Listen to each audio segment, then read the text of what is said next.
Okay, quick music disclaimer here. I do not own the rights to this music, which belongs to the rightful owner, who is the intoxicating mind of Dr. Frankenstein.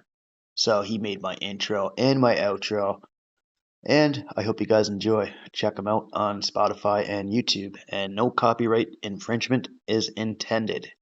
Have a good day.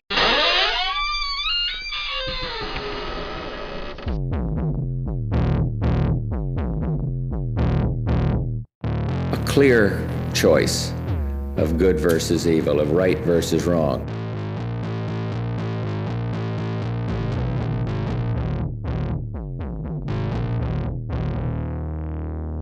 Twisted Tales. Welcome back to Twisted Tales, folks. Tonight's tale, I'm going to talk about serial killer Robert Raymond Cook, born July 15th, 1937, and died November 15th, 1960. He was a Canadian mass murderer who ended up massacring his entire family, but he was only convicted of killing his father, Raymond Cook. He killed him in Stettler, Alberta, on the 25th of June in 1959. On June 28th, 1959, police discovered the bodies of Raymond Cook, 53, his wife Daisy Cook, 37, and their 5 children, Gerald, who was 9, Patrick William, who was 8, Christopher Fred, 7, Kathy, age 5, and Linda May, age 3. Now the adults, they had been shot with a double-barreled shotgun, and the children, they were actually bludgeoned to death with the rifle butt. The bodies were found in the grease pit of the garage, and they were all, being in their nightwear as it being nighttime, and everybody was sleeping. Due to the blood that they found in the mattresses, it did indicate that the whole massacre took place as everyone slept, and the massacre had been committed 3 days earlier. Now, Robert Raymond Cook, he was actually born in Hanna, Alberta, in 1937. Cook lost his mother when he was very young, around 9 years old, and he ended up living with his father and his stepmother. Having a history of childhood delinquency, he began stealing cars as young as 10 years old. People made jokes around town that if you saw a car with no one in it, it was probably Bobby who was too short to see over the steering wheel. The family had moved to Stettler shortly after the death of his mother and the marriage to his new stepmother. He thought that moving to a new community would actually ease his criminal tendencies. In 1957, he started a new job at a garage, and actually instead of being the model employee that everyone strives to be, he ended up stealing cars. People brought them in for maintenance, hey, this needs to be fixed, we'll bring it in. He would actually drive them to different towns to commit different break-ins.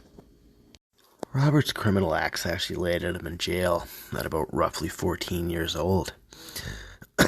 During one of these stints in prison, he actually had an altercation with another inmate and consequently was struck in the head with a lead pipe. He received 28 stitches on his forehead, and he spent several weeks in the infirmary. The doctors quickly looked over Cook for his injuries and thought that he might have been suffering from epileptic automatism.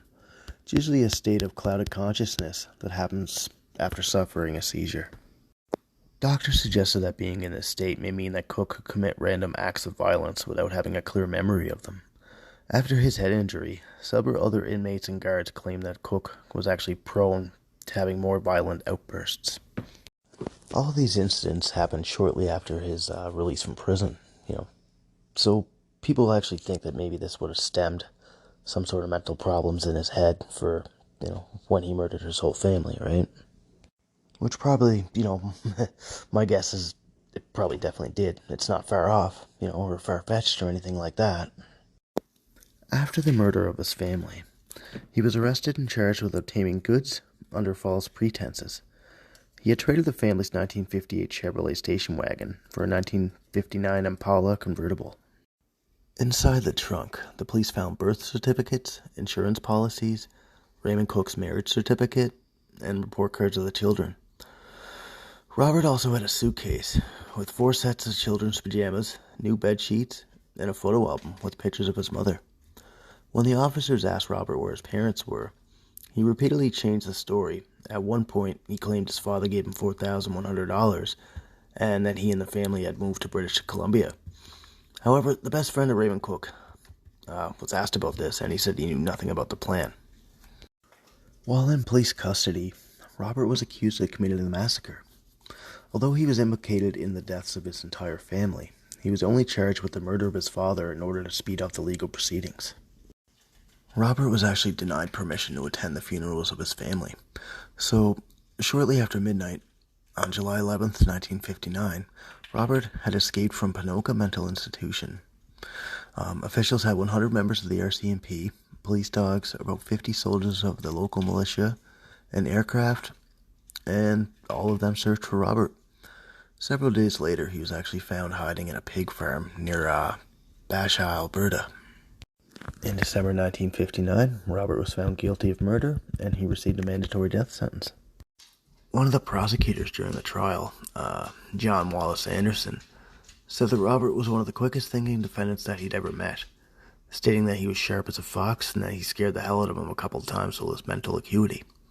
He was cross-examining us when we were cross-examining him to give himself more time to formulate his answers, stating that he felt like he was rather a hare than actually being a hound.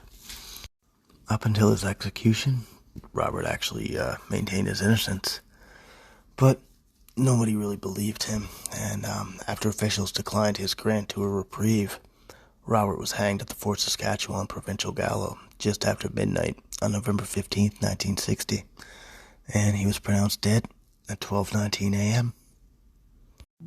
Cook was recaptured and went to trial. The evidence was circumstantial, and he was only convicted in his father's death. Despite a second trial and attempts to seek pardon, just after midnight on November 15, 1960, Cook was executed in Fort Saskatchewan, the last hanged man in Alberta prior to capital punishment being abolished.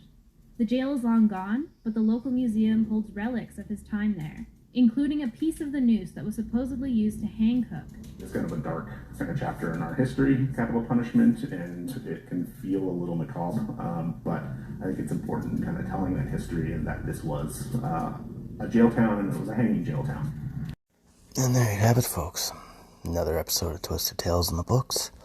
I hope you have yourself a wonderful weekend. A happy Easter. Or should I say, Hoppy Easter.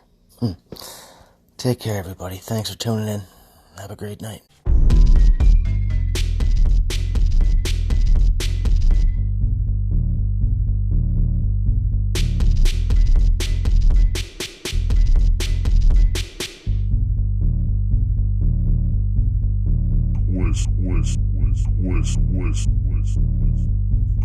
Twisted Tales.